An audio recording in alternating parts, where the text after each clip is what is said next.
Assalamualaikum warahmatullahi wabarakatuh. Kita akan belajar pada pertemuan kali ini tentang software yang bisa kita gunakan untuk menganalisa kestabilan lereng. Pada pertemuan sebelumnya kita sudah membahas teori tentang kestabilan lereng, walaupun kita padatkan teorinya. Dan pada pertemuan kali ini saya harapkan kalian bisa membuat analisis kestabilan lereng dengan menggunakan software. Jadi konsep dasar dari analisa kestabilan lereng yang kemarin telah kita pelajari, saya harapkan kalian bisa pelajari, bisa kuasai, baru kemudian kita bisa membuat modeling dengan software, kita bisa melakukan analisa dengan software. Jadi ketika teman-teman ingin melakukan analisa dengan software, yang pertama harus kalian pahami adalah konsepnya. Ketika kalian tidak mengerti tentang konsep bagaimana kestabilan lereng, maka nantinya juga akan membuat kalian kesulitan sendiri ketika mendapatkan kasus-kasus yang kompleks dan kalian juga tidak bisa menerjemahkan apa arti dari analisa kalian.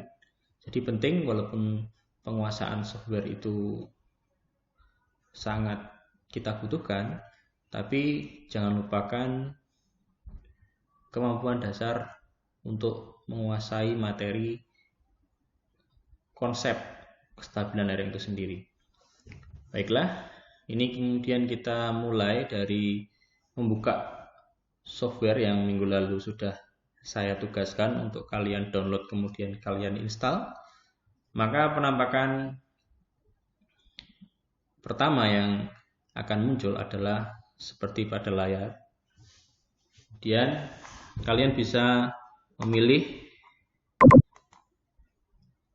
license yang kalian punyai.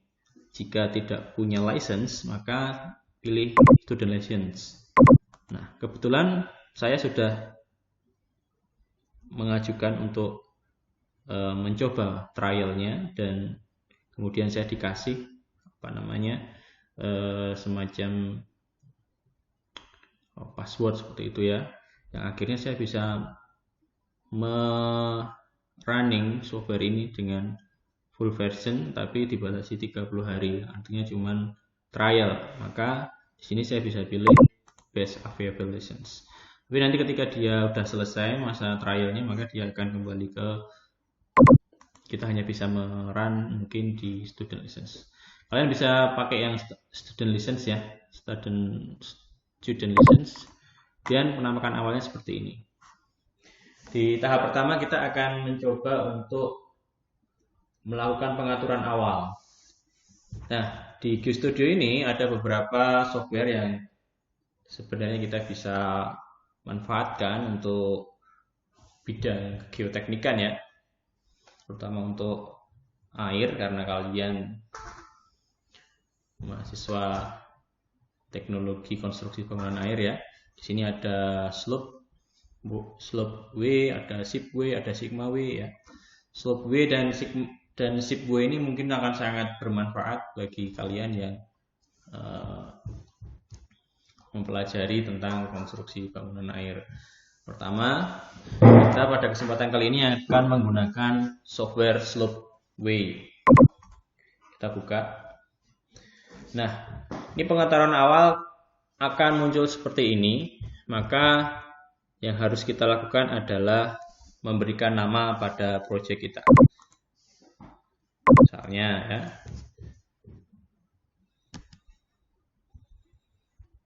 pertemuan ini aja, belajar trial analisa kestabilan lereng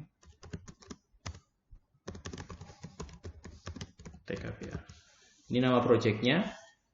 Kemudian kita pilih tipe analisisnya. Di sini ada banyak tipe analisis yang bisa kalian gunakan. Ada Jumbo, ada Bishops, ada Spencer, ada Ordinary, ada Muggerson and Price. Nah, ini silahkan dibuka lagi kuliah yang kemarin, karena saya akan pilih Muggerson and Price. Kenapa kita pilih Muggerson and Price?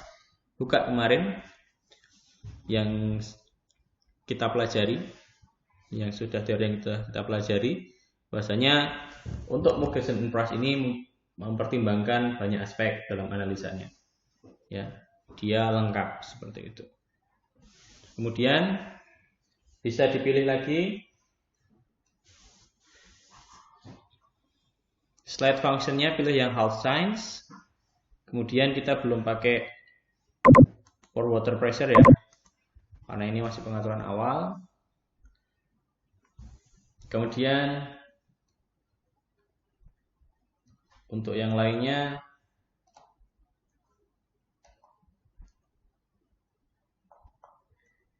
seperti slip surface-nya kita pilih left to right, slip surface option-nya pilih entry and exit. Sebenarnya nanti ada beberapa cara untuk slip surface-nya ini, yang biasa kita pakai itu entry and exit.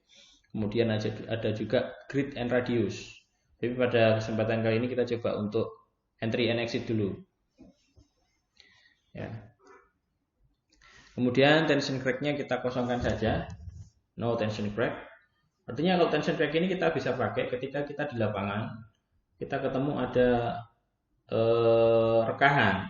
Nah, rekahan-rekahan seperti ini biasanya terjadi pada batuan. Bisa jadi batuan keras atau batuan lunak. Dia bisa ada tension crack-nya. Tension crack ini juga benar-benar harus kita perhitungkan, harus kita hitung kedudukannya seperti apa, modelnya seperti apa, supaya analisa lereng kita nanti menjadi tepat.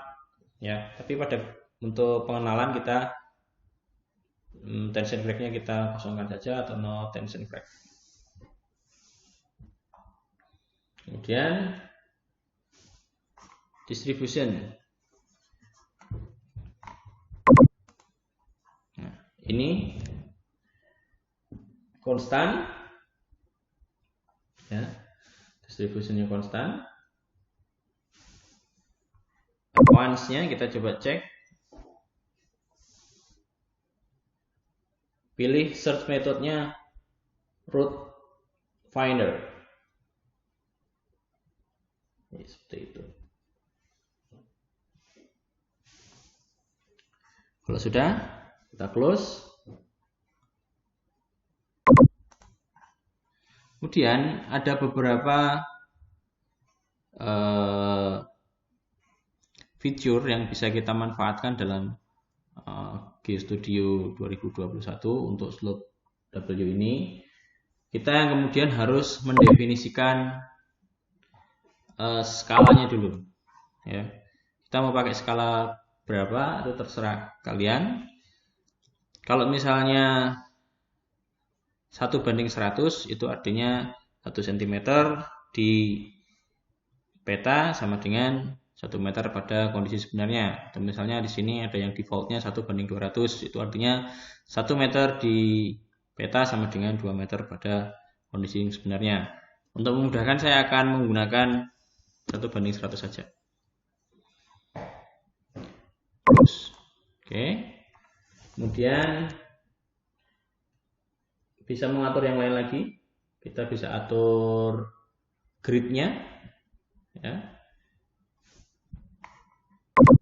Define. Di sini kita cari grid. Di sini maaf, di view ya. View kita coba cari grid-nya. Nah, ini satuannya masih fit ya. Kalau untuk merubah satuan itu dan merubah satuan-satuan yang lain, mungkin kita bisa langsung ke units. Nah, ini yang satuan yang akan kita pakai dalam analisa untuk semuanya. Misalnya time-nya saya gunakan second, length-nya saya gunakan meter misalnya. Temperaturnya derajat Celcius, masanya kilogram, force-nya saya pilih kilonewton, fungsinya default aja. Ini yang kita gunakan ya. Kita bisa close. Oke. Kemudian kita bisa pilih yang lain untuk ini kan udah ada gridnya. Gridnya mau dibikin per berapa meter. Kalau saya lebih mudah 1 meter. maka dia akan muncul seperti itu, bentuknya 1 meter. Jadi satu kotak ini 1 meter kali 1 meter. Ya. Pengaturan awal ini sesuai dengan selera masing-masing. Pengaturan awal ini. Kemudian kita bisa ke sketch. Kita bisa pilih aksisnya. Ya. Kita bisa pilih di sini elevation, kita tulis meter.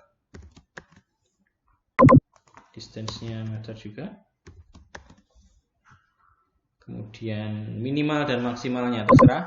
Kalau saya akan bikin minimalnya min 1, maksimalnya 50 meter. Cuman untuk mencoba ya kita ya. Terus kemudian y-nya juga begitu, min 1. Saya tulis 50 meter. Atau bisa minimalnya 0 juga silahkan. Maka dia akan bentuk seperti ini. Kenapa saya pilih min 1 tadi ya? Supaya ini ada garis bantunya, ini bisa membantu saya nanti. Jadi di titik tepat di sini dia akan nilainya 0. Jadi antara skala aksisnya ini dia tidak akan berhimpit dengan model yang kita gunakan. Itu kenapa saya pilih min 1 dan untuk X dan Y. Kemudian contoh soal. Ini sementara ini dulu pengaturan awalnya. Silahkan saksikan di video selanjutnya untuk analisa sederhananya, karena nanti kita akan dibantu dengan Microsoft Excel agar tampilan dari geometri lereng yang kita modelkan itu lebih smooth, lebih bagus seperti itu. Terima kasih.